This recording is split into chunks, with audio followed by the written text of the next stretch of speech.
This is Top Shop Podcast. Shop Podcast. Top Shop Podcast. Podcast for automotive service business owners by Paul Donahue. Hey, folks, welcome to another episode of Top Shop Podcast. I had the privilege of meeting Chet Whitley at the ASTA Expo in Durham, North Carolina, just this last week. So it was our first time there. It was Advanced Digital Automotive Group's first time there. And Chad graciously agreed to be a guest on the podcast. So they've got two locations, one in Locust. Whoever named the town Locust? What are we going to name our town? Let's name it Locust. And Marshville, North Carolina. So you don't even have to fly or anything. You just drive to the event, right?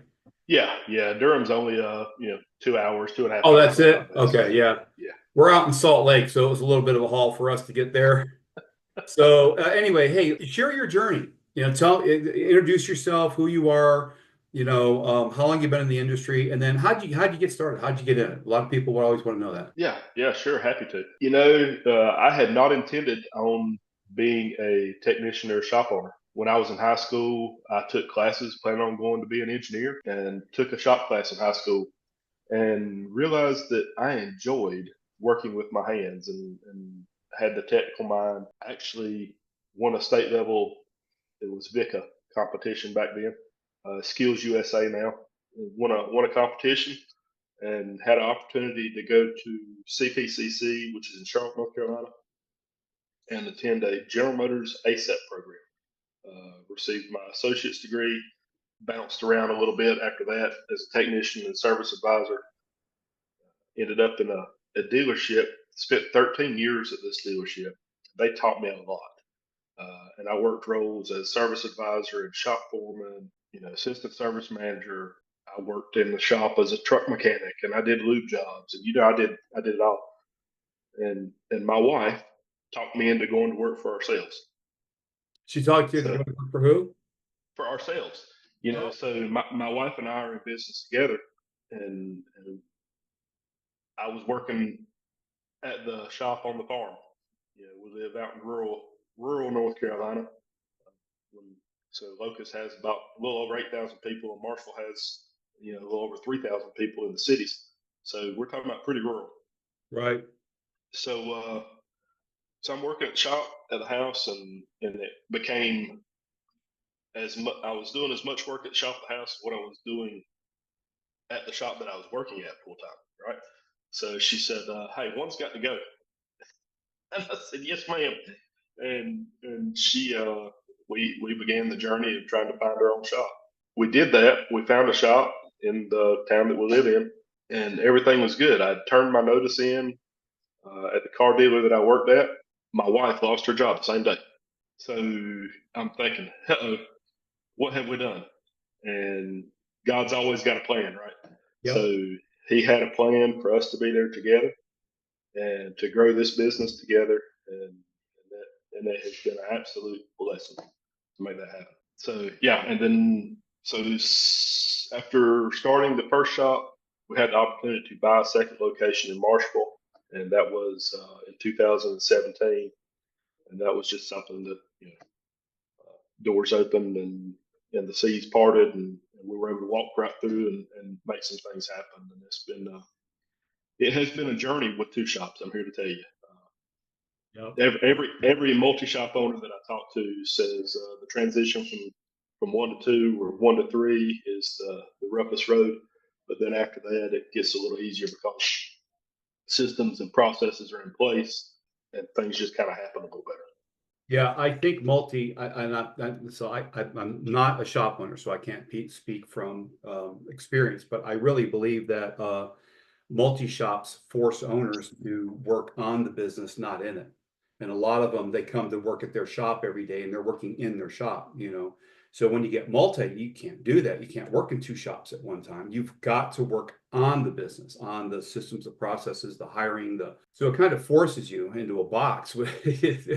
Wait a minute, I got to change my strategy. And I like what you said about, because you went to the auto mechanics class in school. So when I was a kid growing up in the late 70s and 80s, every high school in Ohio where I grew up had an auto mechanics class in it. So, And I think our education system, well, I don't think it is severely broke, and the numbers prove it. Horrifically, I mean, the average person's reading at an 8th grade level now.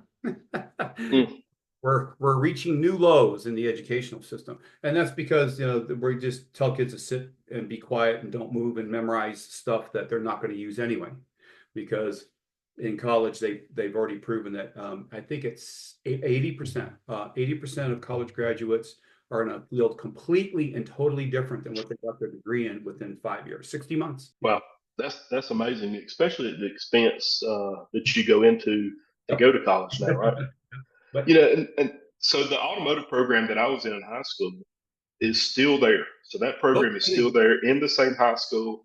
And me and a few friends of mine, Benji Burris at Frog Park Performance, and Stephen Barfield was involved with Extreme Automotive.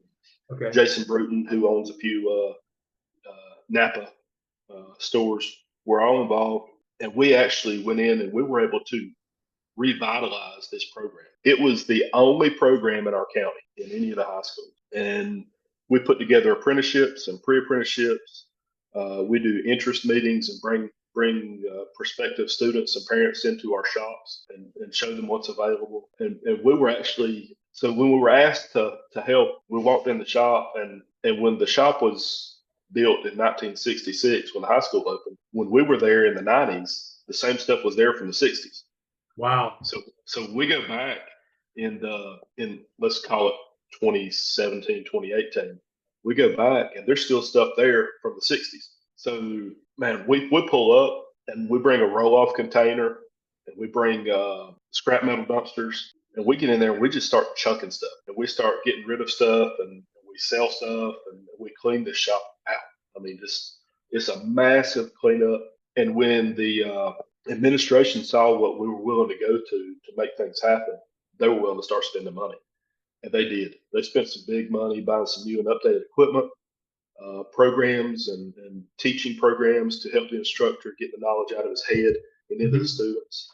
And we really saw growth and saw potential, and that opened doors to be in other schools and community colleges. And we're lucky to be across the state doing a lot of different things now. Yep. So let's see, the next question you already answered. What motivated you to start your own business, and what challenges did you face in the early stages? Your wife lost the job the day that you bought the shop. You are right. God moves in his own ways.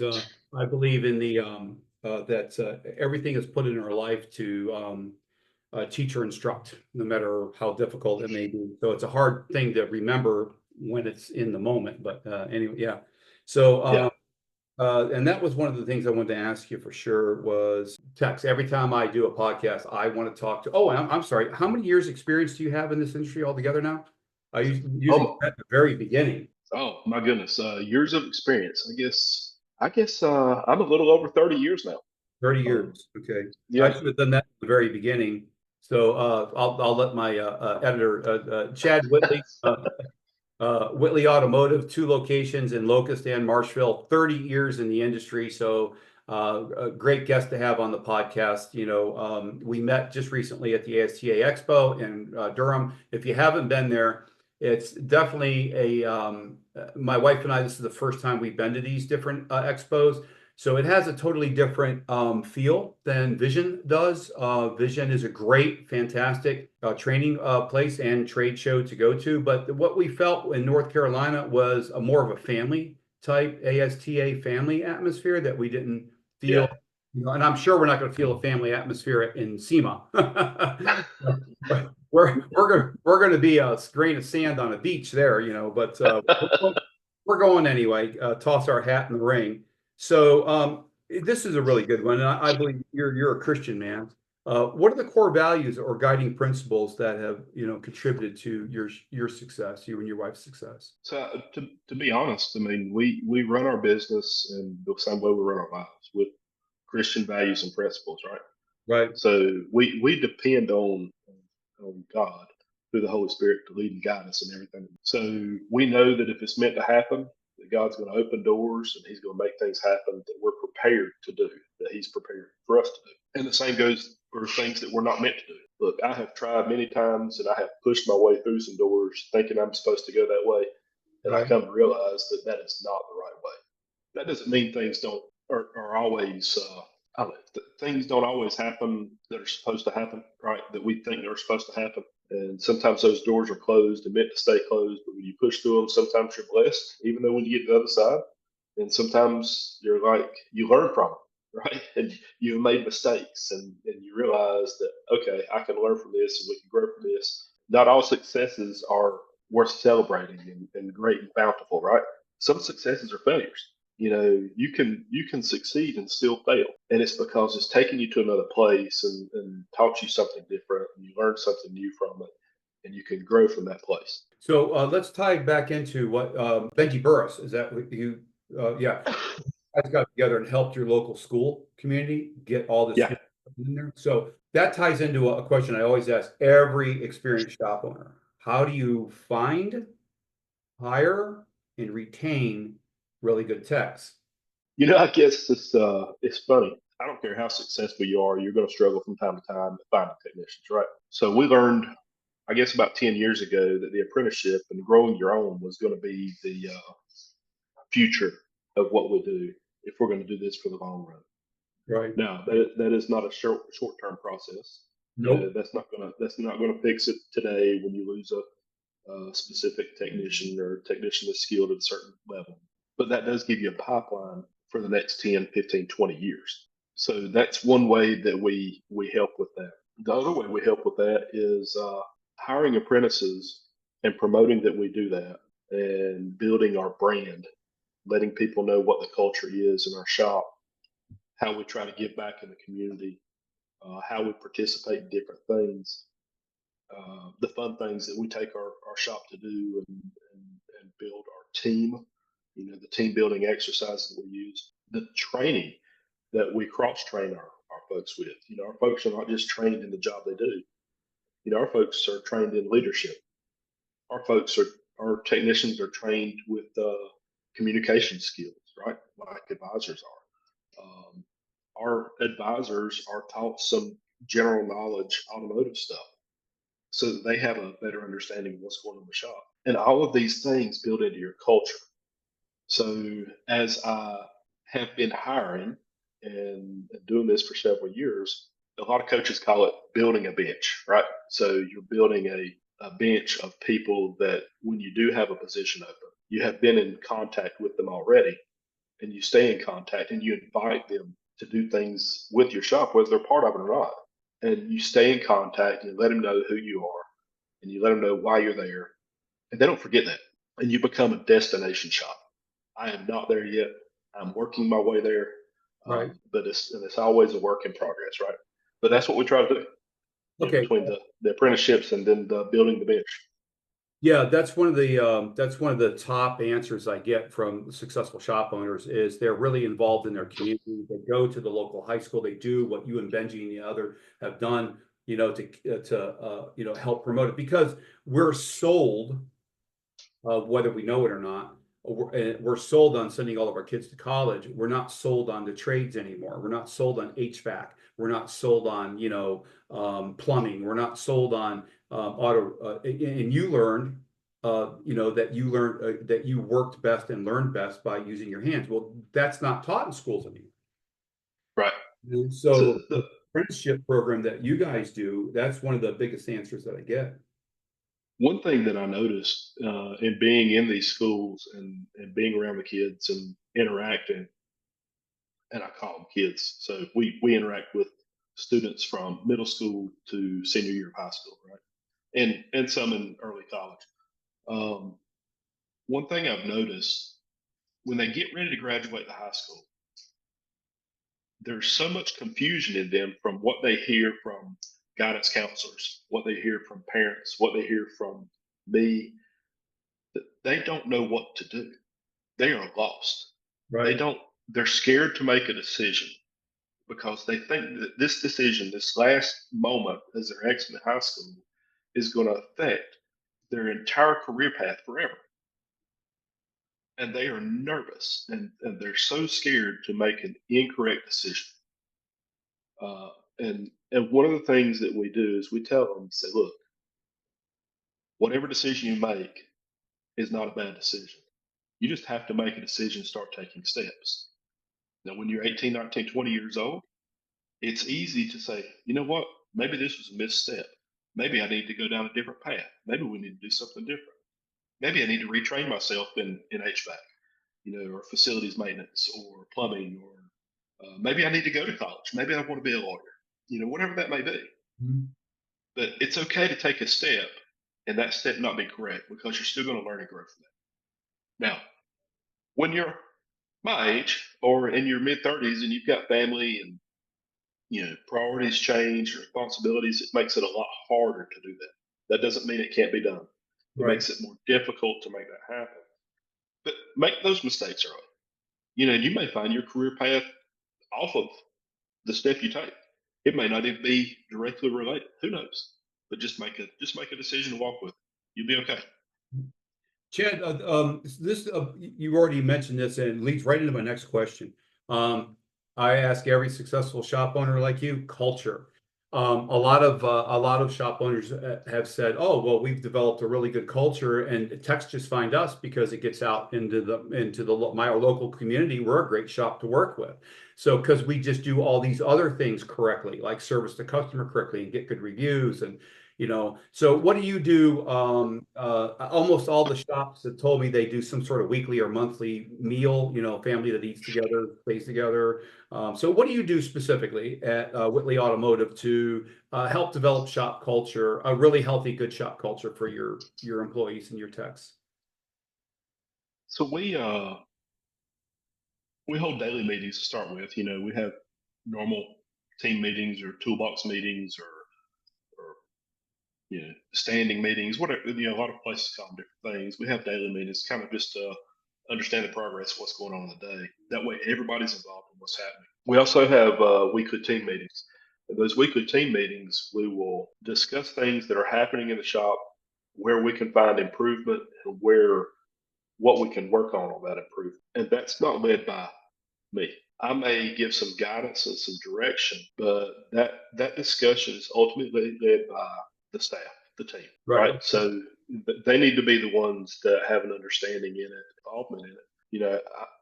I might be the head of the ship, right? But the head of the ship can lose sight of things because he's looking in one direction where they can see other things. So we ask them to be involved in that and to take that and run with it. Example of that is we're working on we did a SWOT analysis on our productivity, right? Nobody likes to say that they're not productive, right? Or there's always room to grow. We saw that as a team as a place we could grow. So we did a SWOT on productivity, and the team is taking that and we're doing start stops to decide what we're going to start and what we're going to stop, and they're playing the game. They're doing it, right? I'm bringing the metrics back for them to see and showing them when we get those, but they're the ones making it happen. They're the ones instituting the change. They're the ones that are saying, "Hey, this is what we need to do." We also do, and I know some owners frown at this, but we do a P&L analysis with all of our folks, so they see a true P&L, and they understand what the cost is to do business, where all the money goes. They have a real buy-in for who we are. The hard part is, we all talk about culture. We create this great culture. We do these things, and we do, right? And our core folks see that and have an understanding of that, and they're bought in. That's why I have 10, 11, 12-year employees, and I've been in business for 15, right? And they talk outside the shop with others about that. But for people to see that culture and see what you do, they have to be in it, right? They're not going to see it unless they come in and see it. They can see that you're at the community movie night. They see that like now we're putting together a team of things to take to the mountains of North Carolina that's been hit with Hurricane Helene, right? So the community sees that we do that. Technicians see that we do that are not with us. And people have reached out to me in the last 2 days saying, "How can we help and what can we do?" So those are things they see. And that's the only way that I know that we can build the culture outside of the walls so that people can see in. But it still doesn't mean they have a full understanding until they're inside those walls. Yeah.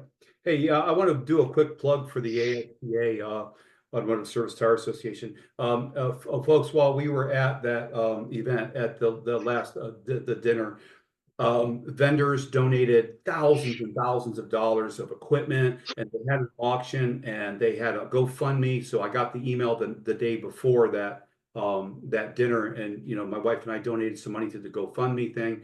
But ASTAs, hey, we're a family. We're here to help. We have a owner that belongs to the ASTA. It's in the ASTA. Lost his house and his shop, gone. So the ASTA immediately reached out to help this family. So I just want to say that for the ASTA. That's what I mean by really a family type atmosphere that was different than other trade shows and events that we've seen. So just wanted to toss that in. So I think that was really fantastic what the ASTA did, and what you guys are doing on your own on your end to do that. We really appreciate it. So can you describe a major setback or failure you encountered along the way and how you overcame it? So when I say a major setback, and people have been in business 15, 30 years in the industry, they're kind of grin because I can definitely think of more than one. But I think it's a great question for a lot of the younger shop owners. So what was what you consider a big setback, and how did you and your family make it in your shop make it through that? So, and I'll, this is probably one of the largest ones we had is when we bought location two. Location one was doing well. GP was good. Net was good. We had cash in the bank. Things are like they're supposed to be. We buy location two, and their P&L looks good. You walk in the door, you think things are fine and dandy, and location two does a right smart of fleet business, local fleet business. So there's a large amount of accounts receivable. I was not prepared. I mean, it was, matter of fact, the first month ate away at our nest egg that we had in the first month.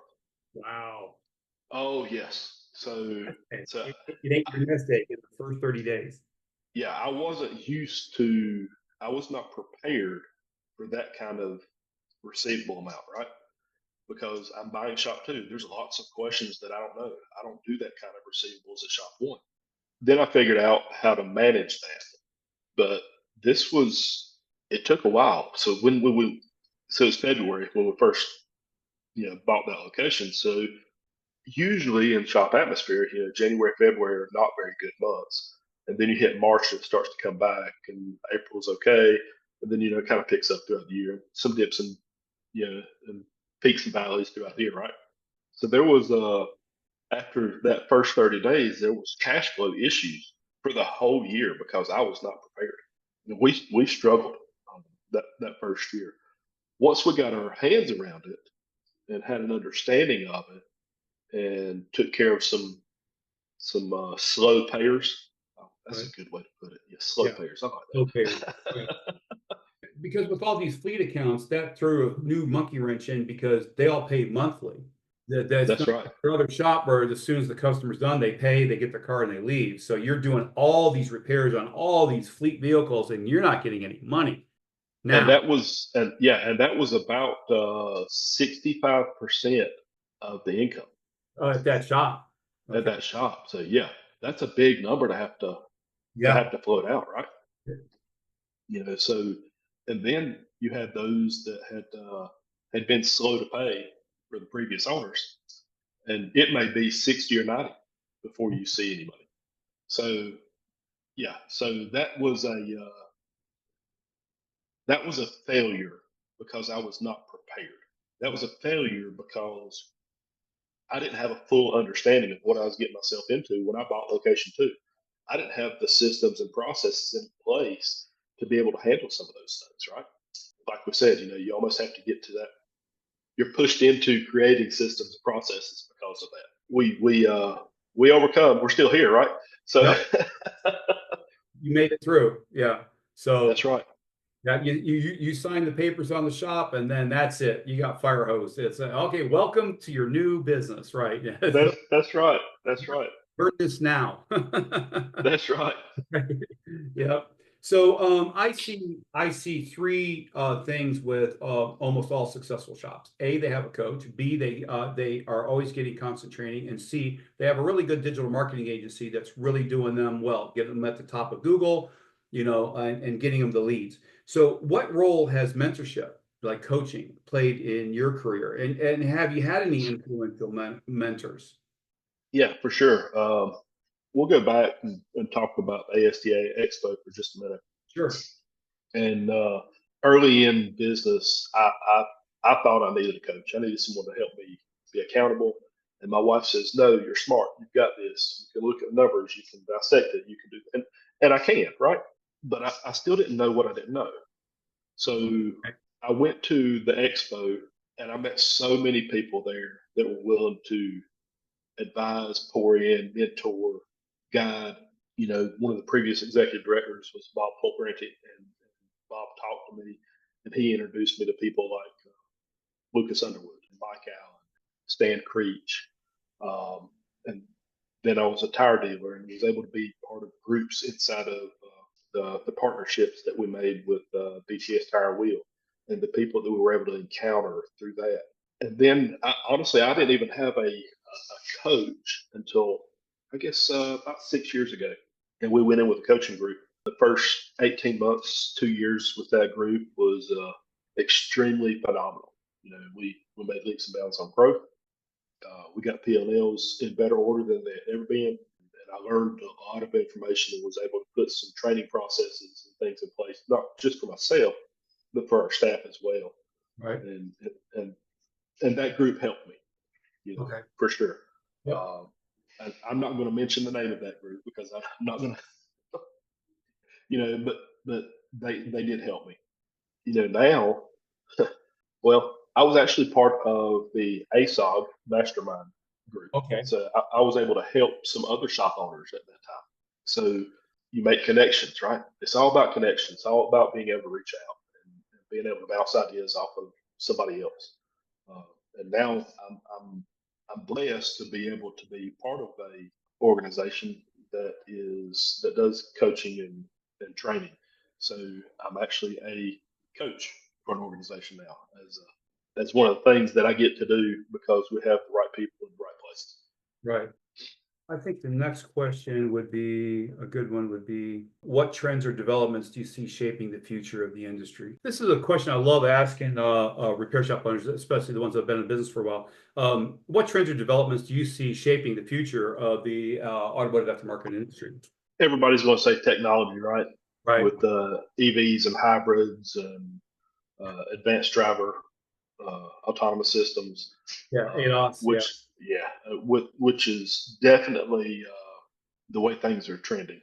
I also believe there's going to be shops that are not staying advanced. They're not training. They're not staying up on technology. They have no idea what's coming, and they're going to not be able to do a lot of the advanced stuff that's available. So I really believe that we're going to be going more toward, you know, we stepped away from specialists, right? So we all got into general repair because that's the way it was.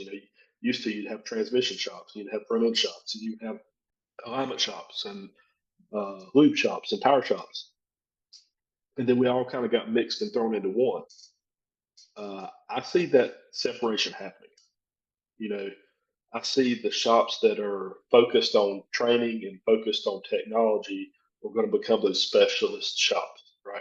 Right. And then those are going to stand out. Those are going to be set apart. And then you're going to have everybody else that kind of falls under those. You're going to have the brain surgeons, and then you're going to have the general practitioners. So, and that's what I see trending. Okay. Really, really quickly too. Just to your opinion, I've got my opinion, but I mean, where do you think the whole EV thing is going? Personally, I think EVs are just an absolute, first of all, they are a proven ecological disaster. More carbon is expended into the atmosphere just putting one of these on the lot, let alone dealing with the battery 10 years from now. What are we going to do with it? Then a internal combustion engine over the life of the vehicle. So over the life of the vehicle, one EV has already used because the mining is so destructive to the environment. This stuff, but people are driving around. Oh, I'm green. I'm helping the environment. No, no, no, no, you're not. So I'm hoping personally, if people want to hear my opinion, hydrogen. I'm hoping we're figuring out how to. We already have all these internal combustion engines. If we can figure out how to change the fuel source to hydrogen because it's highly combustible, then we have water vapor coming out of our tailpipes.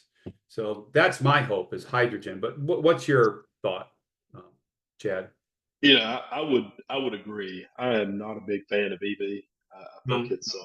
I think it is a waste of our economy's dollars, our taxpayer dollars that are going into it. But if you look, just like in every other trend, they target the highly dense, highly populated areas, which those platforms work well in, right? So that EV platform works well in Charlotte. That EV platform works well Cities. in Yep. Salt Lake. That EV platform will work. Yep. Yeah. So you have those pockets that platform does work well in. Mhm. Now, Not in rural but area. not in rural areas, right? So, and not for the trucking industry, Nope. not for the rails, which we still use a lot of rail in the U.S., right? Oh my You gosh. know, so that does not work well there. So I think there's a place for it, but I think we have to come to an understanding is it's not a place where we can enact legislation that says this has to be done by X date. I think the market will take it there if it's meant to go there. Mhm. Okay. So, work-life integration. Oh my gosh, how many shop owners have I asked this question to? Because we tend we as if you're owning a business and you could actually literally work 20 hours a day, easy, no problem. So what is your advice on the shop owner, especially the ones that are getting started? The advice I get is just grin and bear it. You're going to need 18-hour days for years until you really get up and running. Sorry, you just have to, you just have to get there. But any advice for the shop owner on work-life integration? Because I think you've done a good job with that. Just, and I don't even know you that well, but just the aura tells me that you've kind of got that down. So that is a tough balance, and you're right. The first 12, 18 months, 2 years, 3 years is going to be more work than it is life. Mhm. So but you're raising a child, right? So there's sleepless nights. There's times where you're up early in the morning. There's times where you're up 3 or 4 times at night. It's the same thing. It's just where you are at that moment in time. But there has to come a point where you realize that that's not all there is, and you take your Google Calendar out and you set aside time to do things, and you start saying you put the cutoff in where I'm not going to do this, or I'm going to have dinner with my family every night, or I'm going to get up and we're going to go to breakfast on Saturday mornings together. I'm going to be sure that I'm helping coach the football team. Yeah, I've got 3 Eagle Scouts. So my Oh, you three do. boys, yeah, my 3 boys are Eagle Scouts, and we were part of a Boy Scout troop that did a lot of backpacking. So, once or twice a month, and Friday afternoons, we're headed somewhere and we're going to backpack for 20 miles or 30 miles or whatever it is before we come back on Sunday morning. You know, so if you find somewhere where you can be involved, a place where you can give back, a place where you can feel effective at other than just fixing cars, it makes that easier because you find somewhere else to place a priority besides just work. And that could be, it's home too, right? So if you enjoy getting out on the lawnmower and mowing for 5 hours as a place to decompress, man, just do it. Right. But the first few years are tough. Having support at home that believes in you, growing with you, and growing with you through this, that is, and that's the best. Couldn't do it without it. Okay. Let me ask you a question about finances. No shop is ever going to make it unless they are learn how to handle finances, learn and they learn their numbers. What is the average ticket? I mean, now with the shop software programs and the digital marketing agencies that we have today in the marketplace, it's so much easier for the shop owner to know exactly what's my ROI on my ad spend this month. What's my average ticket? How long is it taking to get this vehicle in and out? With this particular tech. I mean, we really can get to know these numbers. But finances are really super important. No shop is ever going to make it without handling their finances correctly. So what sort of advice would you have for the shop owner on finances? So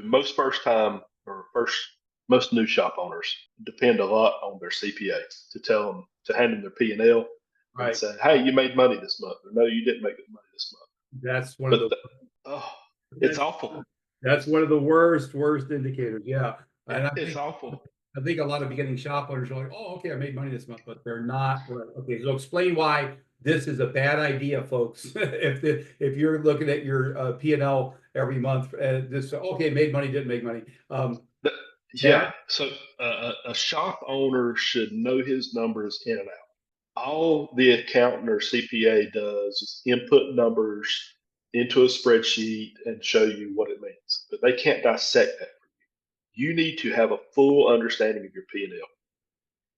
My P&L statement, I don't know exactly at this moment, but there's probably 60 line items on my P&L, and it's because I want to see the intricacies of what's going on. And it's grown to that, right? That didn't happen all at once. When I first started, I probably had 20, and then I said, well, but then I can't see this. So then I added another line and broke it out. Then I added another line and broke it out. Whatever it takes to do that. It is your responsibility as owner to fully have an understanding of that P&L.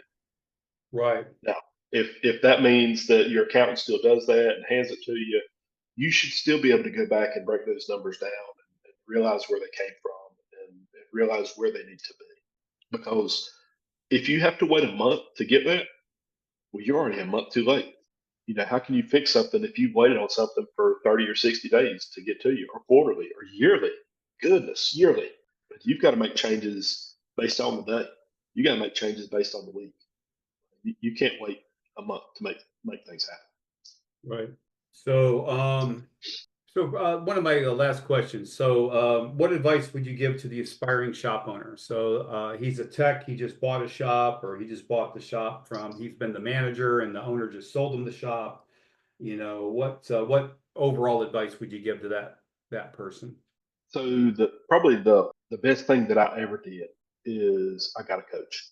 Get a If you get a coach from day one or a mentor that's going to guide you some to give you some understanding of what you're doing, just because you can fix a car doesn't mean that you can run a business. That is two different jobs.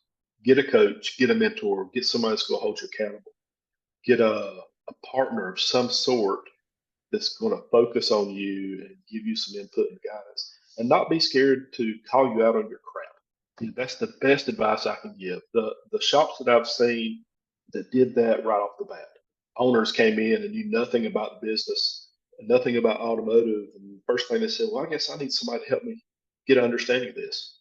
And within 3 or 4 months, they're hiring a coach, and that coach gives them understanding and guidance and understanding of P&L, and helps them understand their numbers to where they can make change and fix things before they get too far out of line. Best advice I can give is get a coach or mentor to help Right. That's solid advice. So, of all the different things that you could have said, that is probably the best answer I've heard. Just get a coach, because everything else, the coach will help you with all the other stuff that you could have answered that question with. So, you. Yeah, right. yeah, Yeah. yeah, Yeah, you've already seen from your own experience that the shop owner, that the first thing they focus on is getting that coach. Those are the ones that tend to make it. Imagine that they've got someone guiding them that's already been down that road and knows. Yeah, yeah. And instead of it being 10 years later or 5 years later and you're failing, you're still not making any money or barely have two nickels to rub together, the right, guys that I see that take that coach, man, within that first year, they're already profitable, right? They're already their numbers are great. Their net profit's good. They're ready to move on to location 2 or 3 or 5 or whatever that may be. So, hey, I wanted to ask you, I don't think I asked you this before. I started the ASOG. That's the 300-pound elephant in the room. I mean, the owners, auto shop owners group. Yeah. I don't know how many members they've got. It's a lot. But I started an owners group also. And there's around like 60 or 70, maybe 80 that are in it right now. Most of them were owners like you that either went to Vision or to ASTA. Sure. I would really love to have your expertise in that group. I'm putting like tips on marketing and stuff in there, non-promotional. Just hey, here's a tip that's proven to work, and I would love this for you to. They're all those tips are 60 seconds or less. The videos. Yeah. So because people are pressed for time, and I'd love to have you in the group. Take a look at some of those tips I put in there and say, hey, that's a Sure. good. I would love if you give me a tip on this, or some sort of feedback. So. Okay. I can email you let me email you the link. Yeah, I don't know nothing about running a group. I've just been asking people to get in it. So and I've just been trying to put some content in there that I create just so it'd be helpful. I'm trying to focus. I'm wearing too many hats right now. As I'm sure you're familiar with that syndrome. I'm working on hiring the staff that I can hand these hats off to so I can focus on the more important stuff. But Hard to do that as you're growing, isn't it? yeah, it is. So I really need to pay attention to this Facebook group. It's very, very important that I provide value in there for the people that are in there. And I would love to start seeing some people asking questions and asking for advice or giving advice inside the group. Yeah, I'm going to see if I can get a hold of Benji. See if I ask him to see if he can join too. The people with the experience like you guys have got, geez, having you in the group would be phenomenal. And then getting you guys to tell me, hey, if you want to provide us value, give me this or give me that. I'm on the other end, really trying to do my best to guess based on what I know what research is telling us as far as websites and digital goes. So Right. and then we put the podcast in there. So if you're interested in watching the podcast, you can. For additional automotive resources and exclusive content, follow us on Spotify and subscribe to our YouTube channel to catch all our episodes. Thanks again for joining us in the driver's seat, and we'll see you next time for another thrilling episode of Top Shop.